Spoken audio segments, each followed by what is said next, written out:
Dans un monde dominé par l'image, les discours, les réseaux sociaux et les performances visibles, nous avons tendance à juger les individus selon ce qu'ils montrent et non selon ce qu'ils sont vraiment. Pourtant, derrière les masques, les diplômes ou les postures, se cache une réalité plus essentielle, le caractère.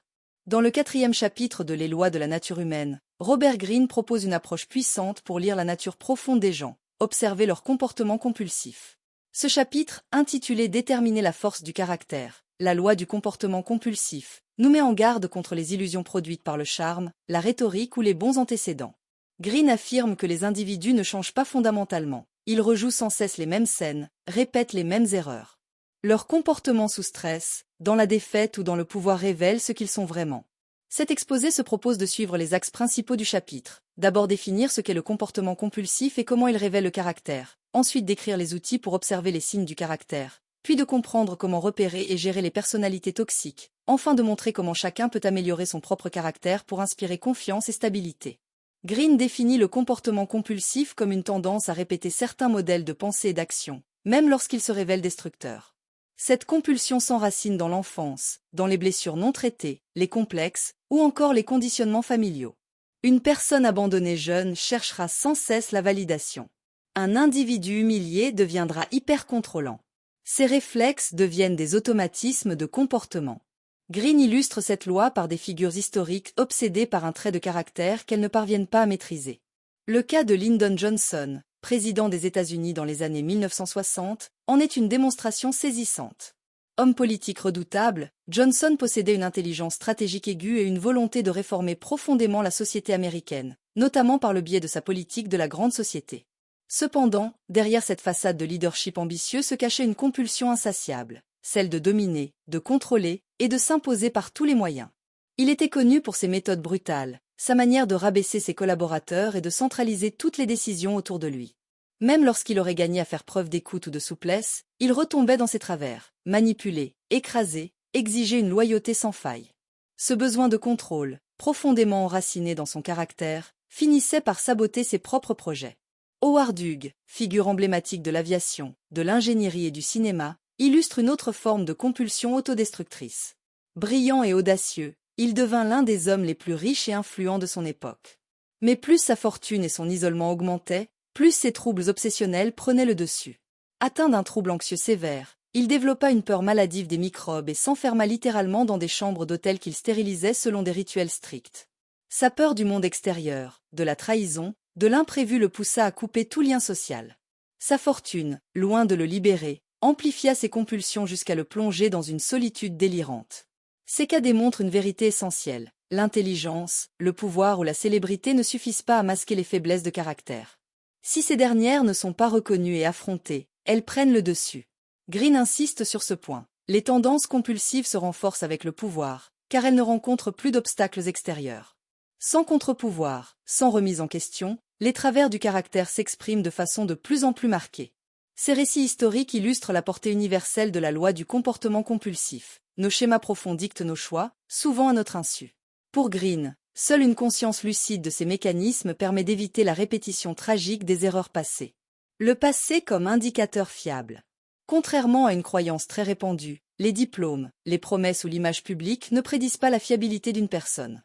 Greene insiste, ce sont les comportements répétés qui révèlent le véritable caractère.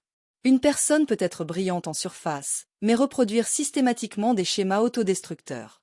Apprendre à observer ses compulsions permet d'éviter des erreurs de jugement majeures, recruter un collaborateur instable, faire confiance à un partenaire infidèle, confier du pouvoir à un individu tyrannique.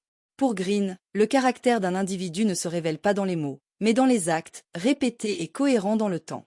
Une personne peut feindre la bonté ou l'humilité un jour, mais son comportement dans la durée, notamment dans les moments de stress, de critique ou de pouvoir, montre sa vraie nature. L'être humain révèle sa structure interne dans la contrainte, non dans le confort. Ainsi, une personne peut se montrer agréable dans une situation favorable, mais devenir tyrannique une fois promue. À l'inverse, quelqu'un de discret peut faire preuve d'un courage et d'une loyauté remarquables dans une crise. C'est cette capacité à garder son intégrité dans des contextes variés qui constitue la vraie force du caractère. Robert Greene propose plusieurs critères pour évaluer le caractère. Stabilité émotionnelle. Un individu équilibré ne se laisse pas emporter par ses émotions. Il reste calme dans l'adversité, évite les réactions disproportionnées, et sait gérer le désaccord sans violence. Ouverture d'esprit. Le caractère fort se distingue par sa capacité à écouter d'autres points de vue sans se sentir menacé, à reconnaître ses erreurs et à changer d'avis.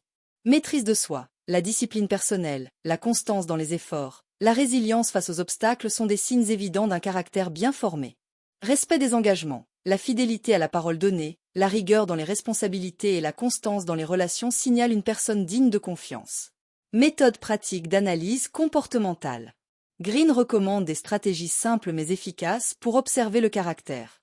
Laissez parler librement, moins on interrompt, plus l'autre révèle spontanément ses obsessions, ses frustrations ou ses tendances cachées. Les silences bien placés permettent aux automatismes de s'exprimer. Créer des situations tests, donner de petites responsabilités, observer les réactions à une critique légère, ou placer l'individu dans un rôle de pouvoir modéré peut suffire à faire émerger sa structure profonde. Comparer discours et actions. Le mensonge est souvent trahi par la dissonance entre ce qui est dit et ce qui est fait. Une personne qui parle de coopération mais agit de manière autoritaire n'est pas cohérente. Observer ces éléments dans la durée donne une cartographie fiable du caractère. Plus encore que les talents ou les compétences, c'est cette constance de fond qui doit guider la confiance que l'on accorde aux autres. Robert Greene consacre une large part de son chapitre à identifier les types de caractères les plus nuisibles. Ces personnes, en raison de leurs compulsions ou de leurs failles émotionnelles non résolues, deviennent des sources de conflits, de manipulation ou de chaos. Il distingue notamment le narcissique agressif. Il ne supporte pas d'être remis en question. Il exige l'admiration constante, et lorsqu'il se sent menacé, il entre dans une spirale de représailles.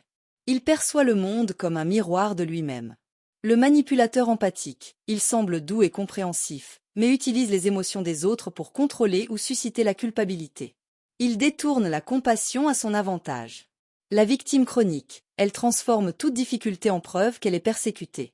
Elle refuse de se remettre en question, mobilise les autres dans des conflits qu'elle alimente pour garder le contrôle affectif.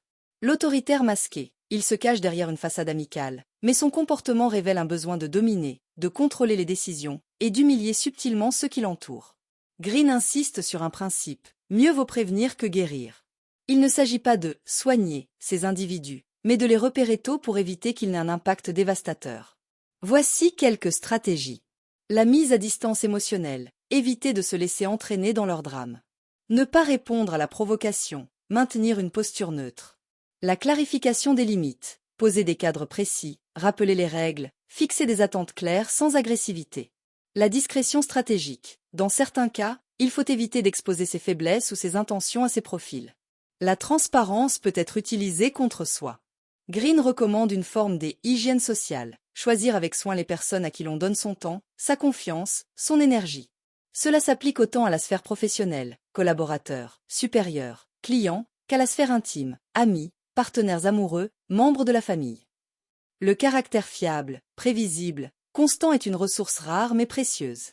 En investissant dans ce type de relation, on renforce sa propre stabilité. En se liant à des individus compulsifs ou instables, on prend le risque de dérégler son environnement affectif ou professionnel. Reconnaître ces profils toxiques ne relève pas du jugement moral, mais du discernement protecteur. C'est une compétence sociale fondamentale pour préserver son équilibre et sa lucidité. Pour Greene, un caractère supérieur ne se définit pas par le succès extérieur, la popularité ou l'intelligence académique. Il repose sur des qualités profondes, constance, honnêteté, fiabilité, capacité à agir selon des principes, même sous pression. Ce type de caractère inspire confiance car il ne varie pas selon les circonstances, il ne trahit pas ses engagements, ne cède pas à la panique ou à l'orgueil, et garde une forme d'humilité active. Dans les temps de crise, de tels individus deviennent des repères pour leur entourage. Ils ne fuient pas leurs responsabilités, ne cherchent pas de boucs émissaires, mais font preuve de courage, de lucidité et de loyauté. Leur solidité morale crée de la stabilité autour d'eux. Greene affirme que chacun possède en lui des tendances compulsives.